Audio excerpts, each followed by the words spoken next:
you look at your calendar every day at the end of the day and go, does this calendar represent the man I want to be? Am I doing things that are worthy of my time, that are calling me forward in a powerful way? And you just start thinking of one of four things. Should I collaborate on anything that I'm doing? Should I delegate anything that I'm doing? Should I eliminate anything I'm doing? Or should I recreate what I'm doing with new space? And if you just ask those four questions, you could really transform your level of profitability, productivity, and enjoyment and engagement by doing that on a regular basis. I mean, your message is really one of freedom for people. It's one of liberation, how we can get ourselves out of those hamster wheels, which is just so hugely important. Well, this is great. So all that said, I mean, I think we've done a good job establishing, all right, it's about the inner game. It's about your beliefs. You've got to be in right relationship to yourself and right relationship to money and finances. So once an individual is in that place, and of course you shared some great resources on how to take that further, what are the specific measurable, tangible steps that people can take to really build wealth and move towards real prosperity? Well, the simple things to do, and don't discount the simplicity because they're just elegant. And that elegance allows for very substantial effectiveness without having to have Herculean effort. Yeah. So the first thing is you go to your bank and you set up a separate account. Actually, two separate accounts. The first one is a wealth capture account. The second one is a living wealthy account. These can be checking, savings, or money market. They just can't be the same as your personal account where you normally pay bills and spend money. Can't be the same as your business checking where you have payroll and you have a lot of expenses. What it does is it allows you to do the most simple thing, which is pay yourself first. Now, what I'm going to say is you want to automatically save and deliberately invest. Automatic savings is go to the bank and say, can I set up a separate account and automatically sweep a percentage of money into that account every time I make a deposit? That's the ideal. If they can't do that, will a payroll service that pays you send you two checks, one to one account, one to another. But what I want to do is automate that so you can build enough liquidity to have a peace of mind fund, enough cash on hand, at least 6 months, that if you had a health challenge, a family challenge, a cash flow crunch, you've got staying power and you don't have to chase bad profits or create undue and unnecessary stress on you. Look, I get it. Checking, savings, money markets, they don't earn a high rate of return, but it's not about the return on the account. It's the return that you create with less stress. That's why it's a peace of mind fund. Yes. So in order to fund the peace of mind fund, step 2 is we look at the 4 I's, the 4 I's to efficiency: the IRS, interest, investments, and insurance. So the IRS is the majority of people are tipping the government, especially if you own a business. There's a lot of ways to navigate a business and pay less in tax legally and ethically. If you're getting a refund as a non-business owner from the government, it means you've given them an interest-free loan, and then you can change your exemption so that money goes into your wealth capture account along the year, rather than go into the IRS's account that you eventually get a sum of money in the future. But that's one. The second is interest.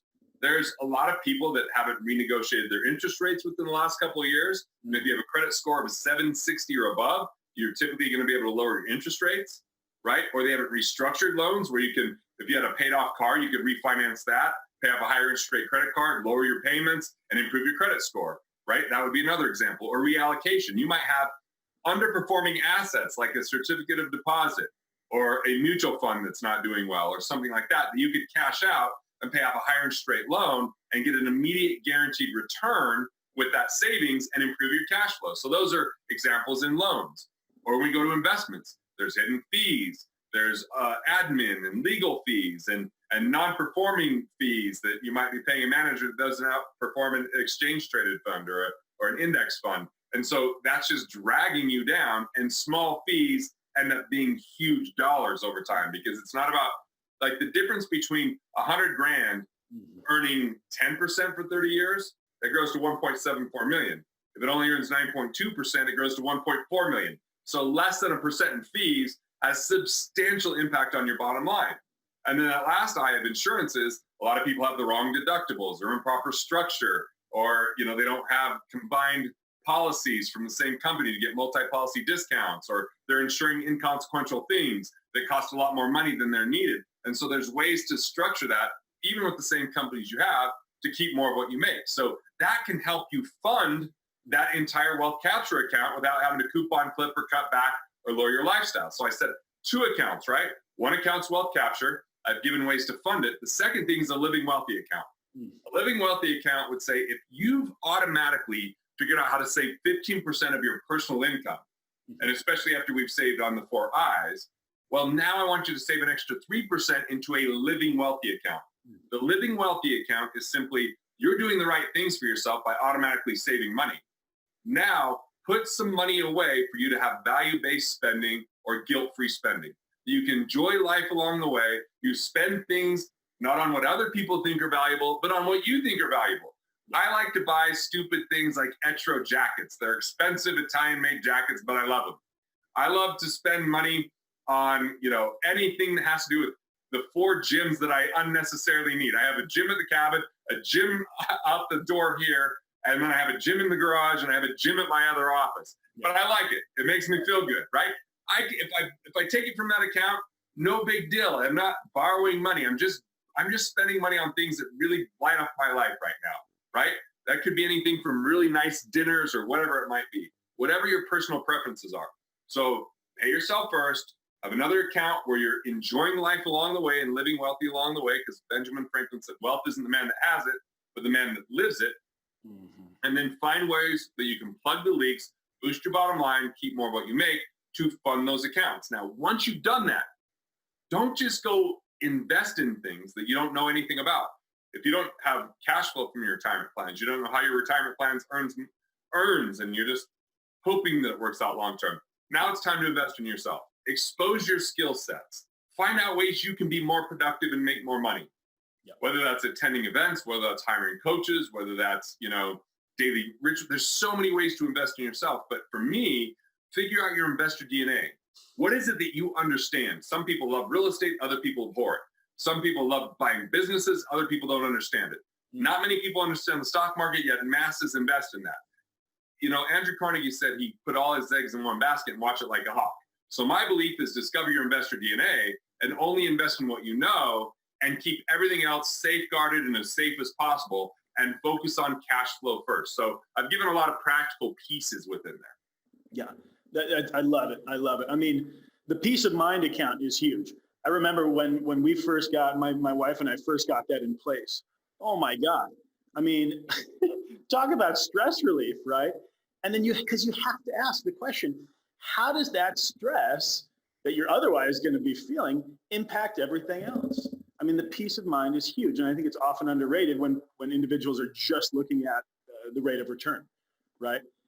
So that's a huge one. And then as well, I'm loving this idea, and this would be a great next step for me, right? This wealth account of being able to, purchase the things and invest in things that bring that value to my own life experience, that I can really enjoy life on that level. I mean, huge.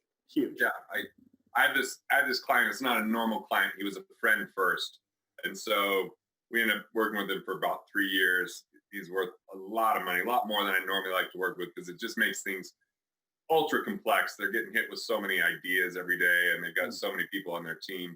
But here's a guy who's worth just hundreds and hundreds and hundreds of millions of dollars and lives like a pauper. Like just, and so I figured out this strategy with one of my advisors that if we got him a Plum American Express credit card and did the inventory purchases on that versus how he was buying it, it would add $150,000 of cash to his account every month. But I made a deal with him. I said, look, I'm going to tell you about this strategy, but before I do, you have to take 10% of the money that I'm going to put into your life here with no risk, and you have to spend it on yourself. You got 90 days every time to spend it. And what's hilarious is he goes, I don't even know what I'd spend it on. I go, well, if you're asking, let me be so bold as to make some suggestions. Saw you on TV, you need a new wardrobe, bro. Like that stuff's been out of style for a long time. I'm going to hook you up with a personal shopper. You're going to Nordstrom's. There was the first 15 grand. By the way, the dude loved what he bought. He didn't know there was even different collars and wrinkle-free shirts. And so he went nuts. And the next thing I know, when I went and visited him, he bought a brand new sound system and a Nest system for his entire home to control all the temperature from his phone and the wall. And this was when it was brand new back then. And the next thing I know is he's spending 15 grand a month, which is such a fraction of what he made, but he felt so much wealthier, so much better. He was enjoying life along the way, which meant he became more productive in every other area of his life. So that's what the Living Wealthy account can do. Beautiful, beautiful. It's such a big one. I mean, and I've had clients who have had that particular issue, right? Where they're actually afraid to spend money. And I mean, that's a huge, I mean, I that has not been my issue, but my God, what kind of life is that? Right? I mean, what kind of life is that? So that's an awesome story. Well, so Garrett, we got a few more minutes here. So what other tips, tricks, practical pieces, or even mindset pieces do you feel like are really key for men in midlife transitions? Any other tips, tricks, mindsets that you want to share? I mean, part of investing in yourself is just having like a daily morning ritual, I think. So you start your day on the right foot. Yeah. Whether that's body, mind, and spirit, whether it's exercise, education, and personal enlightenment. Like there's different terminology that we could use for it. But look, I did radio for years and years, and when I would interview people, I'd find out the majority of these people that were pretty happy had these morning rituals. And so I think that's extraordinarily practical, especially because it kind of puts on an armor of abundance.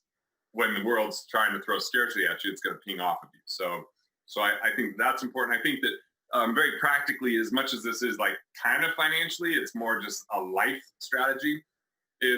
I think that it's important to do this like inventory of relationships and inventory of your daily life. So the inventory of relationships is I like to put people in three categories. Friends, these are people I invite in my life. I say yes to their invitations as much as I can. And I'm willing to do business with them. It's a good situation. Friendly, these are people that I don't share the same values. I don't share the same perspective.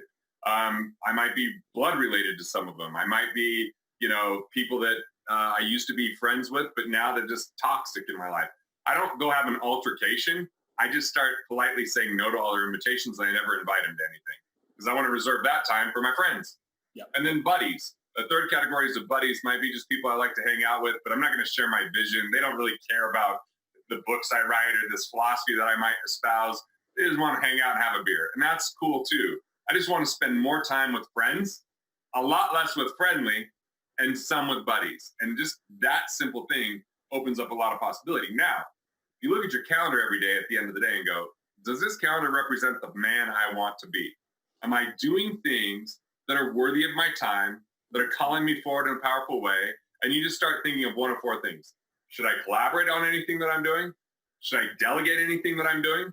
Should I eliminate anything I'm doing? Or should I recreate what I'm doing with new space? And if you just ask those four questions, you could really transform your level of profitability, productivity, and enjoyment and engagement by doing that on a regular basis. Love it. Love it. The morning routine is a huge one, right? That's one I've adopted for the last, 7, 8 years. Oh my God, when I first started that, it changes so much. I'm curious, are you willing to share your personal morning routine? Yeah. And, I'll give you the version A and version B. So Okay. Version A happens sometimes. And that's where I'll get up, I'll put on my New Calm. I don't know if you're familiar with New Calm, put you in a parasympathetic state. And I do like this whole check through of life of what am I grateful for? What can I love about myself? And then I might even do my Breathe Plus app for 12 minutes after that, work on some heart rate variability. After that, I'll probably pull out my 5-minute journal. I'll write 3 things I'm grateful for, 3 intentions for the day, and a declaration for life. And then from there, I'll hit the gym. I'll do a workout. And then while I'm getting ready, I listen to some type of podcast or audio that's really inspiring. Now, I do that 20% of the time. The other 80% of the time, this is what it looks like. Okay. I get up. I take 15 minutes by doing some dishes, cleaning up the main part of the house, make an espresso, listen to some sports talk, and finally come out of that. Now I finally get my workout in. I get my workout in, and then I'll do a little something like the 5-minute journal. I skip meditation, or I do a very short meditation, 5 minutes, 10 minutes, and then I'm off for the day. So it's progress over perfection. Done is better than perfect. Sometimes I have those extraordinary multiple hour ones, but for most of the time, I'm just making sure to get a workout in. If I'm not working out that day, then I might just be doing a little bit of foundation training, which is kind of like yoga-ish type of thing, or something that way. And I like to take every, 5 or 6 days off where I'm just sleeping in or or relaxing a little bit or something like that, hanging out with my wife. So I don't feel like it's something that I got to grind into or make it like this serious effort. It's just something where I'm creating progress each morning and I'm not in the busyness of the world. Yes. Beautiful. Beautiful. Progress over perfection. That's what it is. It's so funny. I mean, that's actually quite similar to mine, and it's quite similar to what I encourage clients to do. When I'm working with clients coming to me asking, okay, how can you help me discover my purpose? One of the very first things I have them do is, all right, let's get you on track with a solid morning routine. And it doesn't have to be perfect, right? Which is what you're also saying about our relationship with finances. It's not, I'm hearing that it's not about perfection. It's about that consistent progress. And as whether it's, investment rates or, how we're relating to ourselves, we got to have that consistent progress over time. Totally. Excellent. Well, this is beautiful. This is beautiful. So anything else at all that you'd like to share? We've had a great conversation. I'm so appreciating, Garrett, how you're linking in real wealth with purpose. I mean, that's clearly one of my big intentions for this summit, is to inspire and motivate and encourage men in midlife to step into their great calling. So I'm absolutely loving the connection here. Anything else that you want to say on that note? So we know the solution to so much is value creation. The question is, what is value and how do you create it? So what is value? Value is perspective. It's not our perspective. Value is perspective for us. But what other people value is up to them. So what I found is if you want to create more value, there's an equation behind it. So financial capital is one form of capital. It's like a byproduct of these two more precious forms of capital. One being our mental capital, which is our ideas, knowledge, wisdom, tools, strategies, insights, information, right? And when we multiply that with our relationship capital, subscribers, tribe, networks, family, friends, clients, customers, you name it. It's what the bridge between the two is business. And when we serve others, when we solve problems, and we deliver that value, we make more money. So if you have a money problem right now, that's just a symptom. It's a symptom of the wrong mental capital or the wrong relationship capital. So who are you spending your time with? Are you reaching enough people? Are you more deeply impacting the people you do reach? And have you really refined what you're offering in the world and get clear about it? So, just investigate. You might be one idea or one relationship away from the next level of prosperity. And so you don't have to have all the resources. You have to be resourceful. And, it doesn't take money to make money. It takes value creation. So the way we create value is mental and relationship capital. And I would argue, or at least say, the majority of people have a lot of potential stored inside of relationships. Yes. Not good at asking for support. They're not good at, saying what they're up to. They do too much on their own. And that goes back to those four things I said: collaboration, delegation, elimination, or creation, right? So that's what you want to consistently look at, and then just find out, focus over diversification. Focus on your mental capital. Deliver that to as many people as possible, or just really deeply impact those people that you serve, or a combination of the two. And the byproduct is going to be money. Yeah. Beautiful. Well, and again, I'm so loving your message around slowing down and investigating, right? What is really happening in my life? What changes need to be made? I mean, it's so easy for all of us, I mean, myself included, to get into that autopilot mode, right? Where we're just chugging along, and the next thing we know, we look back and, oh my God, what's happened with my life? So what an absolutely empowering message that is. Yeah. Well, this has been beautiful, Garrett. I'm so inspired by this time, feeling really alive and excited. And you've given me lots of good ideas moving forward on my own path towards wealth and prosperity. If individuals are inspired and motivated and they're wanting to learn more about you and your work, what next steps can they take? Probably me giving them some of that work. I mentioned Killing Sacred Cows, and it wasn't like a shameless pitch to go sell more books, because honestly, selling books doesn't really make a big impact on my bottom line, but it builds relationships. So I've got this thing, wealthfactory.com/megakit, MEGAKIT. And inside of there, you can get 2 of my books. What Would the Rockefellers Do? As it on me, Killing Sacred Cows on me. You can also get a cash recovery toolkit, when I talked about those 4 I's, so you can start to integrate that, and a financial strengths checklist to find out where you might want to pay some attention. And it's kind of like a stress test to know what's going on in your life. And so you can grab those things on me and build a relationship. You obviously end up subscribing to Wealth Factory, and we send we send emails on a pretty regular basis, at least weekly, and every now and again we offer things on that. So we're going to offer something to you. Feel free to buy it. If not, enjoy the free resources that we gave you, and unsubscribe at any time. No hard feelings. I'd love to build a relationship and add some value. So wealthfactory.com/megakit. I feel like we're probably giving away more than most people would recommend, but if I'm going to get 1 million people liberated in this world where they're economically independent and embracing financial freedom, well, I've got to reach out to a lot of people, and I got to do that in a really compelling way. So I'm putting my money where my mouth is, so to speak. That's right. That's right. And I'll say this, as a follower of your work and a member over there, I've gotten a ton of value from the products and the audios and the books and everything over at Wealth Factory. So it really comes with my recommendation for our listeners today as well.